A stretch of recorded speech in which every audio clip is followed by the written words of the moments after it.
Ever since last Thursday, when Congressman Tom Kean called my cell phone and invited me to the State of the Union address in Washington, D.C., I've been saying to myself, the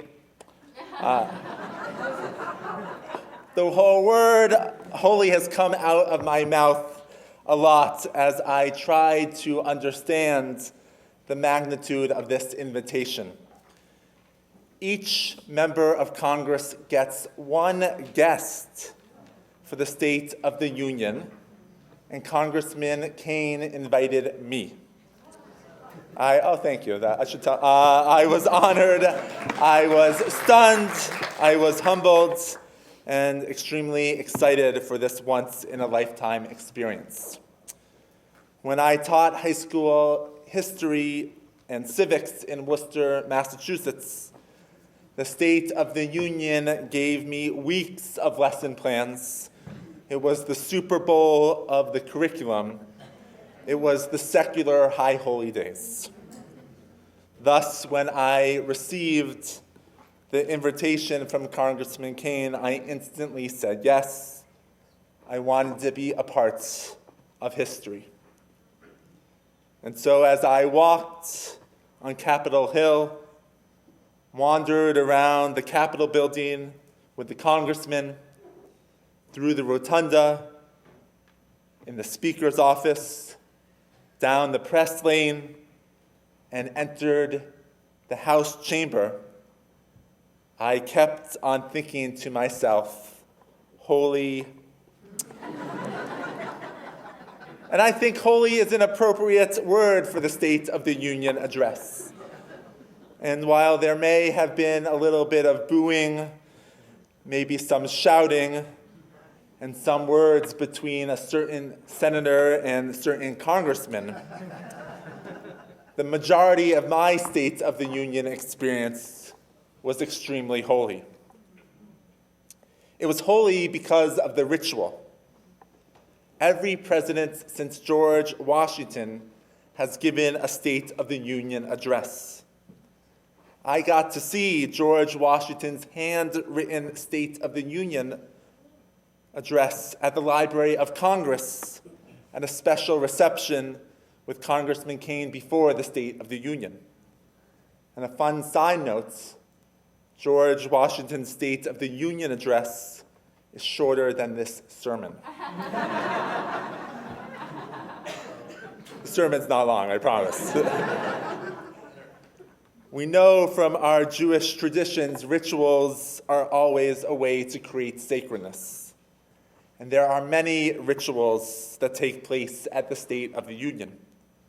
From the announcement of the president by the Sergeant of Arms, the handshakes, the applause, the standing and the sitting, the stoic Supreme Court justices, the guests in the First Lady's box, the rebuttal, to every president saying that the State of the Union is strong. Ritualizing the State of the Union has provided grandeur, excitement, and creates a sense of awe. It's holy because of the place where it happens. Unlike any other building in Washington, D.C., the U.S. Capitol is designed to be a symbol of the belief in this country that democracy is a sacred undertaking. Architect Michael Crosby writes, "The building's architecture includes neoclassical elements derived from Greek and Roman temples, symbols of the birthplace of democracy and of the earliest republic. Originally, domes were reserved for religious buildings, but in the 18th and 19th century, they began to appear on structures of civic importance as a symbol of power and unity, to lend a sense of sacredness to the democratic process. And while 2 years ago, the sacredness of that space may have been defiled, I believe that holiness is still there. The scars remain, but the history and the grandeur of that building creates a sense of transcendence. And most importantly, the State of the Union was holy because of the people that I met there. And I didn't meet Marjorie Taylor Greene, so I think I can still say this. I sat in the nosebleed section of the House Chamber Gallery, next to the press box. As members of the Congress get better seats as they increase in seniority in the Congress. And sitting in the gallery, waiting for the president to enter, I had no phone, as I had to hand it over before the speech. So I began talking to strangers sitting next to me. How often do we spark up conversations these days with someone totally random? And this was a perfect opportunity. Seated to my right was Stan Fauci, the husband of the newly elected North Carolinian Democratic Congresswoman Valerie Fauci. Congresswoman Fauci had started her public service as a school board member and slowly made her way up through the political world of North Carolina.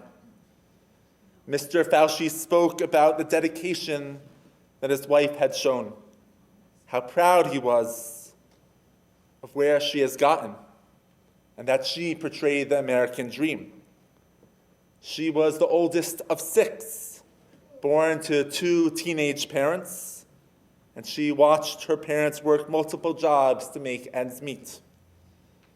She was in a segregated school until she was in 6th grade. And through her hard work, her commitment, she was able to sit behind Nancy Pelosi on Tuesday night. Stan was eager to hear about President Biden's plan on how to help the working class and how to expand opportunities for all. On my left was Marshala Yadav, a guest of the Republican Congressman McCormick from the northern suburbs of Atlanta. Marshala was a retired emergency nurse, and her husband is a doctor and medical entrepreneur and inventor. He founded many medical devices, including novel devices for strokes and heart failure. Marshala had developed a close relationship with Congressman McCormick, who was a doctor and a retired Navy SEAL. Marshala was eager to hear about President's plan for veterans and how our country could support them more strongly. And one seat away was Dominique Hamilton. She was a guest of Congressman Kamalagar Dove from Los Angeles. Dominique shared with us that her fiancé, Keenan Anderson, suffered cardiac arrest and died just a few weeks ago after he was restrained and tasered 6 times by a member of the Los Angeles Police Department. Keenan was a high school English teacher, and Dominique and Keenan had just moved in together and were beginning to plan their wedding.